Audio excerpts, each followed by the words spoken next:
Hello lovely student. आप सब कैसे हैं? उम्मीद करती हूँ सब बढ़िया होंगे और अपने बोर्ड्स एग्जाम की अच्छे से तैयारी कर रहे होंगे। बेटा, पिछली क्लास में मैंने आप लोगों को ब्रेन के स्ट्रक्चर्स के बारे में बताया था। आज जो हमारा टॉपिक का टारगेट है, जो हमें कवर करना है, रिफ्लेक्स एक्शन, रिफ्लेक्स आर्क और उससे रिलेटेड जो पूछे जाने वाले क्वेश्चंस है उनको हम देखेंगे। और एक एक्टिविटी और है हमारी एनसीईआरटी में, उसको भी पढ़ेंगे। तो बेटा, विदाउट टाइम वेस्ट करते हुए हम अपना टॉपिक स्टार्ट करते हैं। सबसे पहले मुझे आप लोगों को एक चीज़ बतानी है। होता क्या है, अगर मैं बात करती हूँ, हमारा जो ब्रेन होता है, ब्रेन के आउटर वाले रीजन को बेटा हम कोर्टेक्स बोलते हैं और अंदर वाले रीजन को मेडुला बोलते हैं। मुझे सिर्फ एक चीज़ बतानी है, ये नाम आपको याद नहीं रखना है, सिर्फ मुझे ये बताना है कि ब्रेन के केसेस में क्या होता है, जो कोर्टेक्स रीजन होता है बेटा, वो कैसा होता है, ग्रीन कलर होता है। और मेडुला कैसा होता है, व्हाइट इन कलर होता है। यानी कि बीच वाला पोर्शन व्हाइट इन कलर होगा और साइडों में जो ब्रेन के है वो ग्रेश कलर होगा। ऐसा इसलिए होता है बेटा, क्योंकि हमारी जो सेल बॉडी होती है, यानी कि पूरा का पूरा न्यूरॉन जो होता है वो ग्रेश कलर का होता है। और तुम कहोगे कि मैम फिर व्हाइटिश क्यों दिखाई दे रहा है? बेटा, होता क्या है, यहाँ पर हमारी सेल बॉडी प्रेजेंट होती है, यानी कि डेंड्राइट्स के साथ सेल बॉडी प्रेजेंट होती है किसके रीजन के अंदर, कोर्टेक्स के रीजन के अंदर। और यहाँ पर एक्सोन प्रेजेंट होता है बीच वाले, यानी कि मेडुला पोर्शन के अंदर। तो होता क्या है, मेडुला के ऊपर एक सॉरी हमारा जो ये एक्सोन है, इसके ऊपर एक सीट होती है जिसको माइलिन सीट बोलते हैं। ये हमारी जो होती है वो व्हाइट इन कलर होती है, जिसकी वजह से बीच वाला पोर्शन हमें व्हाइटिश कलर नजर आता है। ब्रेन का इतना जरूरी नहीं है याद करने का, ये सिर्फ मुझे एक बार बताना था। एक्चुअल में हमें स्पाइनल कोड के बारे में जानना है। स्पाइनल कोड के अंदर ये थोड़ा उल्टा है। स्पाइनल कोड के अंदर अगर मैं बात करती हूँ तो आपको मैं एक स्ट्रक्चर दिखाती हूँ। लेट्स सी, ये देखो। अगर मैं स्ट्रक्चर की बात करूँ, इस स्ट्रक्चर की बात करूँ तो बेटा हो क्या रहा है, बीच वाला पोर्शन जो पिंकिश कलर नजर आ रहा है, ये हमारा मेडुला है। बाहर क्या बोलते हैं, बाहर वाले रीजन को हमेशा कहीं पर भी देखना उसको कोर्टेक्स ही बोलते हैं। तो यहाँ पर ये वाला जो पोर्शन है ये ग्रे है और बाहर वाला क्या है, व्हाइटिश कलर है। तो यानी कि हमारी जो सेल बॉडी होगी वो कहाँ पर बीच में प्रेजेंट है और बाहर क्या प्रेजेंट है, एक्सोन प्रेजेंट है, जिसकी वजह से बाहर वाला पोर्शन कैसा नजर आ रहा है, व्हाइट नजर आ रहा है। इसको टारगेट में रखना, ठीक है। तो मैं अपना लेक्चर स्टार्ट करती हूँ, यानी कि सिर्फ नॉर्मली मुझे ये थोड़ी सी चीज बतानी थी जो मैंने आप लोगों को बता दी है। टॉपिक अगर मैं स्टार्ट करने जाऊं तो कुछ एक क्वेश्चन पहले के हैं जो मुझे एक बार बताने हैं। एक तो सिंपैथेटिक और एक है पैरासिम्पैथेटिक में डिफरेंस। कई बार क्वेश्चंस आ जाते हैं पूछने के लिए, सिंपैथेटिक और पैरासिम्पैथेटिक में डिफरेंस बताओ। तो बेटा याद रखना, सिंपैथेटिक नर्व्स वो होती हैं जो कि क्या होती हैं, हार्ट रेट को इंक्रीज करवाती है, यानी कि उनके कॉन्ट्रेक्शन को इंक्रीज करवाती है। और हमारी पैरासिम्पैथेटिक नॉर्मली एक्टिविटी करवाती है, यानी कि डिक्रीज करवाती है। अगर इंक्रीज हो गया तो उसको नॉर्मल में भी लेके आना है हार्ट रेट को, ठीक है। वहीं पर अगर मैं बात करूं, हमारा जो प्यूपिल होता है, यानी कि ये आई हो गया, आईज के अंदर क्या प्रेजेंट होता है, ये सर्कल सा इरीज, इरीज के अंदर क्या प्रेजेंट होता है, एक ओपनिंग होती है जिसको हम प्यूपिल बोलते हैं। प्यूपिल की डायलेट करवाती है, यानी कि प्यूपिल की डायलेशन यानी कि ओपनिंग करवाती है अच्छे से, ताकि हमें जब हम भागे या इमरजेंसी केस में, पहली बात तो इतना याद रखना, सिंपैथेटिक तभी सिग्नल भेजता है जब हमें इमरजेंसी की केस हो।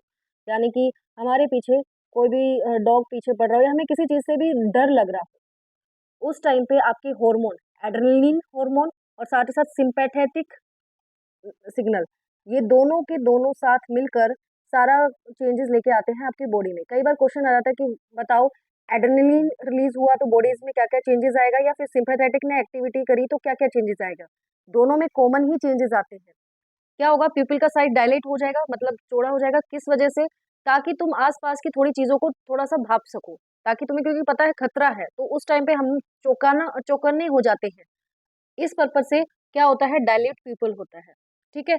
वहीं पर अगर मैं बात करूं, आपका जो गैस्ट्रिक जूस है उसको इनहिबिट कर दिया जाएगा। अगर सिंपल इजी लैंग्वेज में बात करूं तो डाइजेशन को स्टॉप करवा दिया जाएगा, क्योंकि हमें एनर्जी डाइजेशन में नहीं खर्च करनी। अब हमें पता है सिचुएशन स्केरी है, तो हमें भागने में अपनी एनर्जी इन्वेस्ट करनी है। तो उसके लिए क्या करते हैं, आपके ब्लड वेसल्स को क्या बोलते हैं, कॉन्स्ट्रिक्ट कर देते हैं। कॉन्स्ट्रिक्ट यानी कि उसकी जो वेसल्स है उसको चिपका देते हैं, ताकि वहां पर क्या हो, ब्लड प्रेशर ज्यादा हो जाए। आप लोगों को ये तो पता है ना कि जितना ज्यादा वॉल्यूम कम होगा उतना ही ज्यादा उसके अंदर क्या होगा, प्रेशर होगा, ठीक है।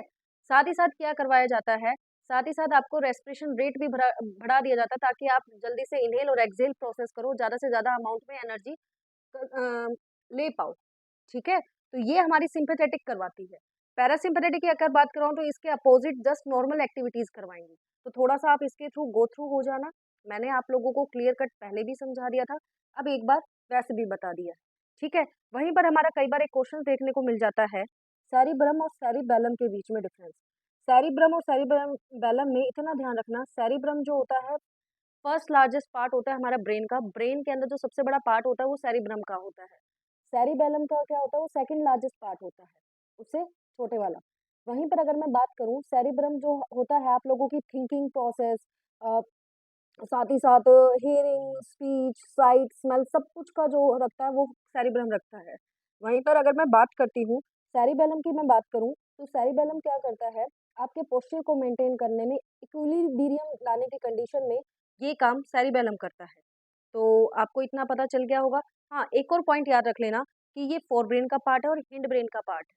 क्वेश्चंस को नए ऐसा सोच के नए क्वेश्चंस को देख के घबरा मत जाना, जो आपको पता है उसके अकॉर्डिंग आंसर देना। अपना क्लियर कट एक फंडा रखो कि भाई हमें ना कंसेप्ट क्लियर होने चाहिए ताकि हम उसके अकॉर्डिंग आंसर दे सकें, ठीक है? अब हमारा टॉपिक स्टार्ट होता है रिफ्लेक्स एक्शन। वहीं पर अगर मैं रिफ्लेक्स एक्शन की बात करती हूँ, तो रिफ्लेक्स एक्शन में क्या होता है, सबसे पहले जान लो रिफ्लेक्स एक्शन होता क्या है।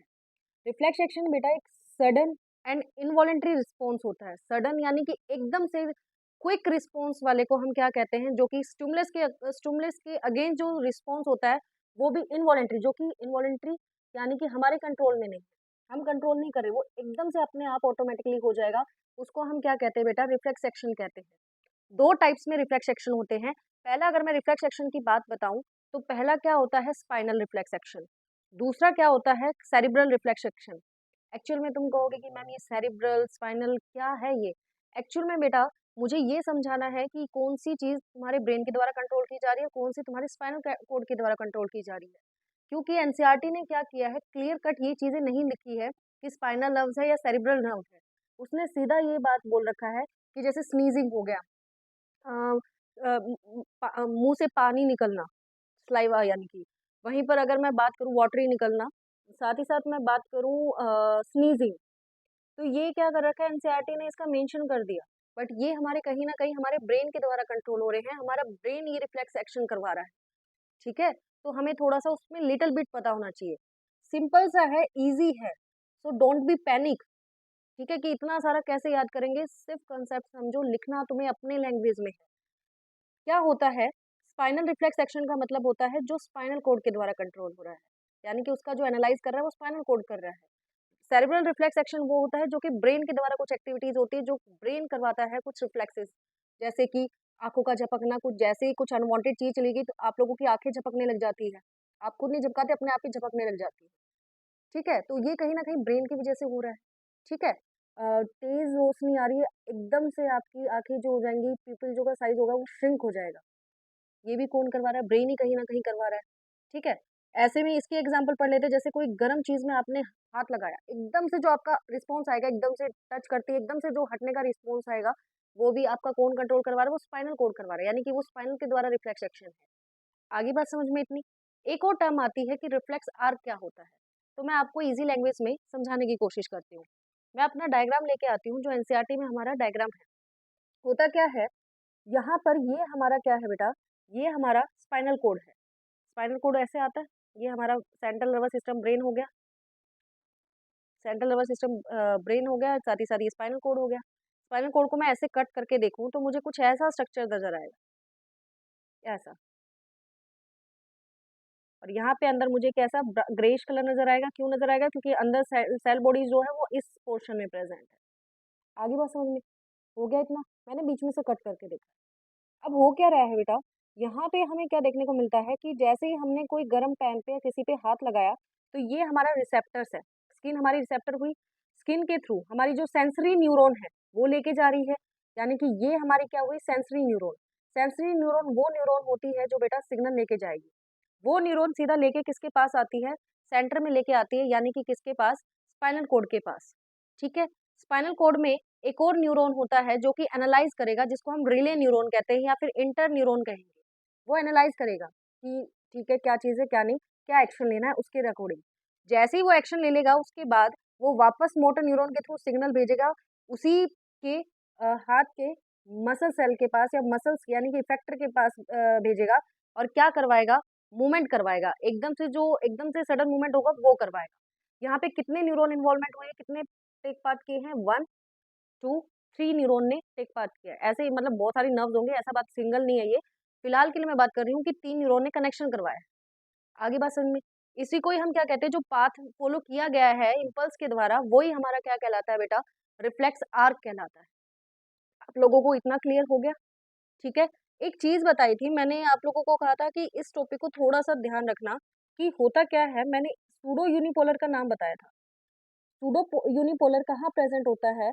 आपके यहीं पर प्रेजेंट होता है यूनिपोलर यानी कि पेरिफेरल। ये हमारा सेंटर हो जाएगा, ये वाला सेंटर पोर्शन है और इससे जो न्यूरॉन्स निकल रहे हैं या फिर आने लग रहे हैं वो हमारा क्या कहलाता है? पेरिफेरल यानी कि साइड में से निकलने वाले। ठीक है। और यहीं पर हमारा जो न्यूरॉन होता है बेटा वो कैसा होता है? सूडो यूनिपोलर यानी कि सेल बॉडी कहीं यहाँ पर है, यहाँ से ये डेंड्राइट्स आने लग रहे हैं और यहाँ से इसके क्या जाने लग रहे हैं? देखो मैं बताती हूँ। ये जैसे हमारा एक एग्जांपल इसका लेके चलती हूँ। ये मैंने एक सेक्शन कट करके मैंने किसका बताया है? स्पाइनल कॉर्ड का बताया है। तो यहाँ से ये डेंड्राइट है जो सिग्नल लेके आ रही है। यहाँ पे क्या है? डेंड्राइट्स की यहाँ पे सेल बॉडी है। सेल बॉडी के साथ यहाँ पे क्या हो रहा है? लग जैसे रहा है कि सेल बॉडी के एक ही एक्सोन होगा यानी कि एक ही होगा यानी कि यूनिपोलर है, बट ये झूठा है क्योंकि यहाँ पे क्या जा रहा है? इसका एक्सोन जा रहा है। ये एक्सोन एंडिंग है। यहाँ से फिर दूसरा न्यूरॉन के डेंड्राइट्स ने रिसीव किया, फिर ऐसे ये पूरा का पूरा ऐसे पाथवे फॉलो किया जाता है। ठीक है? याद क्या करना है आपको रिफ्लेक्स एक्शन में? सिर्फ इतना याद रखना कि हो क्या रहा है, सिग्नल जैसे ही आपने कोई भी गर्म चीज़ पे हाथ लगाया, तो वो रिसीव किसके द्वारा हुआ? रिसेप्टर सेल्स के द्वारा या रिसेप्टर्स के द्वारा यानी कि स्किन के द्वारा। लेके कौन गया? सेंसरी न्यूरॉन लेके गया इम्पल्स को और किसके पास दे दिया? स्पाइनल कॉर्ड के सेंटर में पहुँचा दिया। स्पाइनल कॉर्ड के सेंटर में सेल बॉडीज़ प्रेज़ेंट थी। उन्होंने जो इंटर रिले न्यूरॉन कह रहे हैं, उन्होंने एनालाइज़ किया और फिर सीधा वापस सिग्नल वापस भेज दिया, कमांड दे दिया कि भाई इसको हाथ को उठा लो, ठीक है? अब होता क्या है बेटा, ये रिफ्लेक्स एक्शन और रिफ्लेक्स आर की हमें ज़रूरत क्यों होती है? पता है, ऐसे भी कुछ काफ़ी सारे ऐसे एक्शंस होते हैं जो कि हमारे अगर हम उसको थिंकिंग प्रोसेस से करने लगे तो बेटा टाइम कंज्यूम होगा, इससे उससे क्या होगा, इससे पहले ही हमारा हाथ या कुछ ना कुछ ऐसी चीज़ें सिचुएशन हैपनिंग हो जाएगी, डैमेज हो जाएगा। इसलिए हमारा जो इवॉल्व्ड होके आया है वो रिफ्लेक्स एक्शन आया है। अगर मैं छोटे लेवल पे एनिमल्स की बात करूँ जिनके पास ये न्यूरॉन का इतना कॉम्प्लिकेटेड स्ट्रक्चर नहीं था, सिंपल न्यूरॉन थे, ज़्यादा भी नहीं थे, तो उस टाइम पे क्या वो सिर्फ़ इस रिफ्लेक्स एक्शन के थ्रू ही तो काम कर रहे थे ना, क्योंकि उनके पास इतना थिंकिंग प्रोसेस तो था नहीं। तो होता क्या है, ये इवॉल्व होते हुए हमारे पे इतना अच्छा इवॉल्व हो चुका है कि हम कुछ एक एक्टिविटीज़ के लिए जिसमें हमें डैमेज होने के चांसेस होते हैं, वो उस टाइम पे हमारा ब्रेन जो है उसको थिंकिंग प्रोसेस में नहीं लेके जाएगा, एग्ज़ैक्ट सडन उसका रिस्पॉन्स करेगा, इसलिए हमें इसकी ज़रूरत पड़ती है। ठीक है? ऐसे बहुत सारे एक्शंस होते हैं। अब सपोज़ करो, एज़्यूम कर लो कि आपने गरम-गरम मतलब डोसा बना रहे थे, बर्दाश्त नहीं हुआ, मम्मी ने डोसा बना रखा था, आपको बर्दाश्त नहीं हुआ, आपने एकदम से गरम-गरम उस फ्राई पैन में जाके हाथ गलती से हाथ लग गया। अब एक बात बताओ, सिग्नल यहाँ से आता, एज़्यूम करो, और सिग्नल आने के बाद स्पाइनल कॉर्ड इसको सीधा किसके पास भेजती? ब्रेन के पास भेजती। अब ब्रेन के पास भेजती, ब्रेन के कौन से रीजन में? कॉर्टेक्स वाले रीजन में, जहाँ पे क्या है? सेल बॉडी यानी कि कॉर्नर्स में भेजती। वहाँ पे उसको एनालाइज़ करती, फिर वापस भेजती। यानी तब तक तो हमारा हाथ जल चुका होता। इसलिए क्या कर रखा है, हमारी नेचर्स ने इतना बढ़िया इवॉल्व करवा रखा है कि यहाँ से जैसे ही हाथ गर्म चीज़ पे रखा, एकदम से तुरंत एक्शन करना है। ये नहीं है कि ये ब्रेन के पास सिग्नल नहीं भेजेगा, फर्दर ये ब्रेन के पास भी दूसरे न्यूरॉन के थ्रू सिग्नल भेजेगा। क्यों भेजेगा? उसको मेमोरी में स्टोर करवाने के लिए।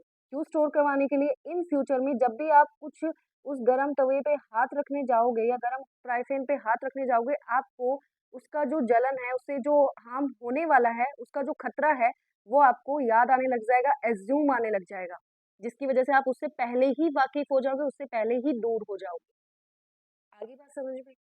तो ब्रेन क्या करता है, उसको मेमोरी के तौर पे स्टोर करता है। ब्रेन के पास भी जाता ज़रूर है, पर ब्रेन मेमोरी के तौर पे स्टोर करता है, बट वैसे रिफ्लेक्स एक्शन में ब्रेन का कोई रोल नहीं। इसका रिफ्लेक्स एक्शन में वैसे कोई रोल नहीं है, बट ये क्या करता है, मेमोरी के फॉर्म में उसको स्टोर करवाता है। आगे बात समझ में? आई थिंक आपको ये टॉपिक क्लियर हो चुका होगा। वहीं पर अगर मैं इससे रिलेटेड क्वेश्चंस की बात करूँ कि आप इसको लिख कैसे सकते हो, तो मैंने यहाँ पे कुछ फ्लो चार्ट सा बना रखा है। इसको भी आप अपने फर्दर्स लैंग्वेज में कट करके लिख सकते हो, ठीक है? कोई कंपल्सरी नहीं है, आप अपनी लैंग्वेज में भी लिख सकते हो अगर समझ आ गया है। सबसे पहले रिसेप्टर कौन है? हमारी स्किन है, उसने रिसीव किया स्टिमुलस को, सेंसरी जो नर्व इम्पल्स है वो एक्टिवेट हो गए, उसके बाद किसके पास लेके गया? उसके पास लेके गया स्पाइनल कॉर्ड के पास। स्पाइनल कॉर्ड के पास ले जाने के बाद बेटा ये किसके पास लेके गई? वहाँ पर एनालाइज़ हुआ, यानी कि इंटर न्यूरॉन जो एक न्यूरॉन को दूसरे न्यूरॉन से कनेक्ट कर रही है, उसने एनालाइज़ किया और वापस मोटर न्यूरॉन के थ्रू किसके पास भेजा? इफेक्टर सेल्स के पास, ताकि वो रिस्पॉन्स कर दें। हो गया इतना क्लियर?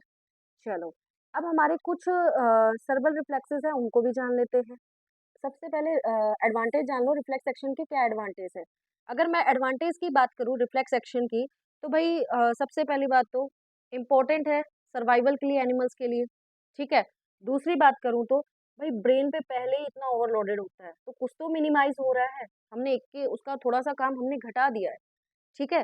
वहीं पर तीसरे की बात करूँ तो क्विक रिस्पॉन्स देता है, जो कि हमारे डैमेज होने से बचाता है। तो ये उसके एडवांटेज हैं। सेरिब्रल रिफ्लेक्सेस की अगर मैं बात करती हूँ, तो इसके भी कुछ क्वेश्चंस बनते हैं, तो वो देख लेते हैं। जैसे कि पहला यहाँ पे मैंने बना रखा है, draw a flow chart showing that sequence of events which occur during sneezing. जब हम छींकते हैं, तो ये होता तो ये अपने आप से नहीं है कि तुम्हें आपको पता था कि छींक आनी है, नहीं। होता क्या है, हमारे नाक में जब एयर के साथ कुछ ऐसे केमिकल चले जाते हैं, जो कि मॉलिक्यूल चले जाते हैं, जो कि हमें इरिटेट करते हैं। तो होता क्या है, हमारा जो स्नीजिंग सेंटर है, हमारा मेडुला, उस तक हमारी जो सेंसरी न्यूरॉन है, मेडुला तक सिग्नल लेके जाती है। मेडुला क्या करता है, मोटर न्यूरॉन के थ्रू हमारे डायफ्राम में जो हमारा पूरा का पूरा रेस्पिरेटरी मसल्स है, फेरिंग्स है, इस साइड पे जाके उनको कॉन्ट्रैक्ट करवाती है, ताकि एकदम प्रेशर के साथ वो चीज़ फ़ोर्सफुली बाहर निकल जाए, जिससे हमें क्या हो रहा है, इरिटेशन हो रहा है। ये भी एक तरीके का रिफ्लेक्स एक्शन ही होता है, कुछ गया है उसके इरिटेशन से होके हमने फ़ोर्सफुली ये सारी चीज़ें करवाई हैं। ये ब्रेन के द्वारा हो रहा है, ठीक है? दूसरा सुनो, अगर बाय चांस सपोज़ करो हमें एक क्वेश्चन आता है, trace the sequence of event which occurs when a bright light. ये हमारी एनसीईआरटी ने क्वेश्चन बाकायदा मेंशन किया हुआ है। अब इसका आंसर सुनो, आपको क्या करना है कि ब्राइट लाइट एकदम से बड़ी तेज लाइट आ रही है, ये आपकी आँखें हैं। आँखों के अंदर ये हमारा ईज है। इसमें ना 2 टाइप की मसल्स होती हैं, एक होती है सर्कुलर मसल, एक होती है रेडियल मसल, और बीच में क्या है, ये प्यूपिल है, ओपनिंग जहाँ से लाइट एंटर करेगी। एकदम से ज़्यादा लाइट एंटर हुई, तो पीछे के साइड हमारा क्या प्रेज़ेंट होता है, रेटिना, यहाँ पे ऑप्टिक नर्व होते हैं। रेटिना के ऊपर यहाँ पे फोटोरिसेप्टर्स लगे होते हैं। जैसे ही लाइट पड़ेगी, फोटोरिसेप्टर ने उस लाइट को देखा कि भई बहुत ज़्यादा एकदम से एक्सेस में लाइट आ रही है, तो वो किसके पास भेजेगी? ऑप्टिक नर्व के थ्रू, यानी कि सेंसरी न्यूरॉन के थ्रू किसके पास भेजेगी? हमारी एनसीईआरटी 2 नाम लिख रही है, मिड ब्रेन और हिंड ब्रेन के पास। मिड ब्रेन और हिंड ब्रेन क्या करेंगे? मोटर न्यूरॉन के थ्रू हमारी जो ये सर्कुलर मसल है, यानी कि ये वाली जो मसल है सर्कुलर आइरिस की, उसको कॉन्ट्रैक्ट करवा देगी। कॉन्ट्रैक्ट करवाने की वजह से क्या होगा, प्यूपिल का साइज़ श्रिंक हो जाएगा। अब श्रिंक ओपनिंग ही जब थोड़ी-सी रहेगी, तो लाइट की एंट्री उसमें ऑटोमैटिकली बहुत कम जाएगी। आगे बात समझ में? हो गया इतना क्लियर? मैं एक बार फिर रिपीट कर रही हूँ, जैसे ही स्टिमुलस आया ब्राइट लाइट का, हमारे जो रेटिना के ऊपर फोटोरिसेप्टर प्रेज़ेंट थे, उसने पहले रिसीव किया। रिसीव करने के बाद हमारा जो सेंसरी न्यूरॉन के थ्रू किसके पास लेके जाएँगे? मिड ब्रेन और हिंड ब्रेन के पास।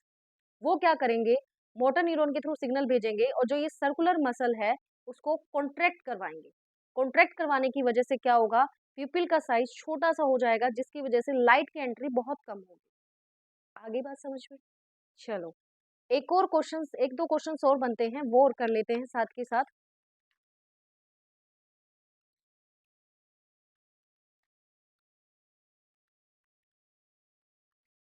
एक क्वेश्चन बेटा ये बनता है, हाँ, मैं कुछ रिसेप्टर्स के नाम बता रही हूँ, रिसेप्टर से रिलेटेड फिर 2-3 क्वेश्चन और। बेटा रिसेप्टर्स होते हैं, इन रिसेप्टर्स को आपको याद रखना है। एक होता है फोटो रिसेप्टर, कहाँ पे प्रेजेंट होता है? हमारी आईज पे। और किसका स्टिमुलस लेता है ये? लाइट का लेता है। लाइट को कैप्चर करता है, यानी कि उसी को ही ये स्टिमुलेट करे, यानी कि उसी के द्वारा स्टिमुलेट किया जाएगा। दूसरा है ऑल्फैक्टरी रिसेप्टर, आपके नोज में प्रेजेंट होता है, स्मेल का है ये। गस्टेटरी रिसेप्टर कहाँ पे होता है? टंग में, टेस्ट का है। वहीं पे थर्मो रिसेप्टर स्किन में है, जो कि क्या, हीट एंड कोल्ड का बताता है। तो इन चीज़ों को आप याद रख लेना, ठीक है? एक क्वेश्चन बनता है कि भाई हाउ डू वी या how do you detect test, कैसे बता पाओगे टेस्ट है? भाई आपने खाना खाया, वाटर में सॉल्युबल हुआ खाना और वो टेस्ट बड पे जाके लगा। टेस्ट बड पे क्या प्रेजेंट होते हैं? नीचे से नर्व सिग्नल्स यानी सेंसरी न्यूरॉन जा रहे होते हैं। सेंसरी न्यूरॉन किसके पास लेके जाएगा हमारे? सेंसरी न्यूरॉन किसके पास लेके जाएगा? सेंसरी न्यूरॉन लेके जाता है हमारे, किसके पास लेके जाता है? पैराइटल के पास। यानी कि अगर मैं फोरब्रेन बोलूँ तो गलत नहीं है। पैराइटल फिर क्या करेगा? उसको एनालाइज करेगा और फिर मोटर न्यूरॉन के थ्रू दोबारा सिग्नल भेज दिया जाएगा, यानी कि बता दिया जाएगा कि किस टाइप का क्या है, हमारे मेमोरी में स्टोर हो जाएगा। इसमें हमारी नोज़ भी हेल्प करती है। नोज़ का भी रोल प्ले होता है कि खाने का और भी भरपूर मात्रा में स्वाद बढ़ जाता है, क्योंकि वो कहीं न कहीं हमारी मेमोरी में स्टोर हो जाता है। कभी मैगी मैगी खाई होगी आपने बना के, मसाला चटपटा-सा, तो होता क्या है, अब कभी मैगी के दिमाग में भी आपके मैगी आएगा ना, तो आपको उसको स्वाद पहले ही आ जाएगा और उसकी स्मेल से ही आप बता सकते हो कि मैगी बन रही है कहीं पर। क्यों? क्योंकि आपकी नोज़ के थ्रू, आपके टेस्ट के थ्रू वो कहीं न कहीं आपके ब्रेन में स्टोर हो चुका है। ठीक है? दूसरा आता है कि आप स्मेल को कैसे डिटेक्ट कर सकते हो? तो सेम प्रोसीजर है, पार्टिकल्स ने एंटर करा एयर के थ्रू, जैसे ही पार्टिकल्स ने एंटर करा, वो हमारे म्यूकस से डिसॉल्व हो जाएगा और कुछ रिसेप्टर्स प्रेज़ेंट होंगे, उनके रिसीव करने के द्वारा सेंसरी न्यूरॉन के पास किससे जाएगा वो? हमारे ओल्फैक्टरी लोब के पास जाएगा। वो उसको एनालाइज़ करेगा और हमें स्मेल्स का पता चल जाएगा। आ गई भई बात समझ में इतनी? बस इतने ही क्वेश्चन्स आते हैं, इसके रिगार्डिंग मैंने आपको आंसर क्लियर कट कर दिए हैं, ठीक है? तो अच्छे से एक बार टॉपिक पढ़ना और हम दोबारा मिलते हैं अगली क्लास में। तब तक के लिए बाय बाय।